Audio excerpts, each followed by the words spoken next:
ভাইয়েরা আমার, বন্ধুরা আমার, ঠিক এই জমানার ভিতরে যারা ওলামায়ে কেরাম নেতৃত্ব দিচ্ছেন ইসলাম প্রচারের জন্য, দ্বীন কায়েমের জন্য যারা নেতৃত্ব দিচ্ছেন, তাদের কথাও আমাদেরকে মানতে হবে।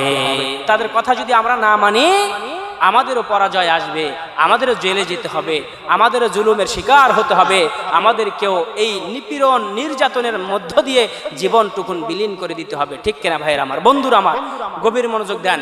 মেধা শক্তি আল্লাহ দিয়েছে, এই মেধা দিয়ে, বুদ্ধি দিয়ে আমাদেরকে আল্লাহর দ্বীনকে বুঝতে হবে, আল্লাহর দ্বীনের প্রতি আমাদেরকে অবিচল থাকতে হবে।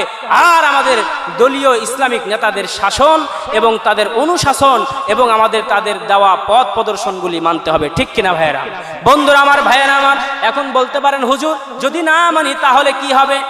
যদি না মানেন, কখন আপনি কাফের হয়ে যাবেন, কখন আপনি ইসলাম ছাড়া হয়ে যাবেন, কখন আপনি ইসলাম থেকে বাহির হয়ে যাবেন, আপনি তা টের পাবেন না। ভাইয়েরা আমার, বন্ধুরা আমার, একটা কথা আপনারা মনে রাখেন, অ্যানিমেল চ্যানেল আপনারা নিশ্চয়ই দেখেন, মানে পশু পাখি দেখানো হয় শুধু, ওইখানে বাঘ ভাল্লুক এই সব কিছু দেখানো হয়।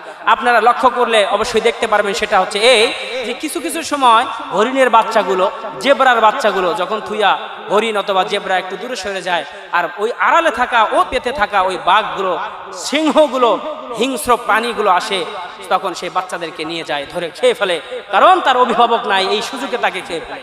ভাইয়েরা আমার, বন্ধুরা আমার, গভীর মনোযোগ দিয়ে বোঝার চেষ্টা করেন। দলীয় নেতাদের কথা আমরা কেন শুনবো? এই কারণে শুনবো, তারা থাকলে আমাদের দিল আমাদের পরিষ্কার থাকবে, দিন মানতে সহজ হবে, আল্লাহর পথে চলা আমাদের জন্য সহজ হয়ে যাবে। ভাইরা আমার, এই জন্য ডক্টর শফিকুর রহমানের কথা আমাদের মানতে হবে, কারণ তারা হলো আল উলামা ওয়ারাসাতুল আম্বিয়া, নবী নাই, নবীদের ওয়ারিস, তাদের কথা আমাদেরকে মানতে হবে। এই রকম মামুনুল হক সাহেবের কথা আমাদের মানতে হবে।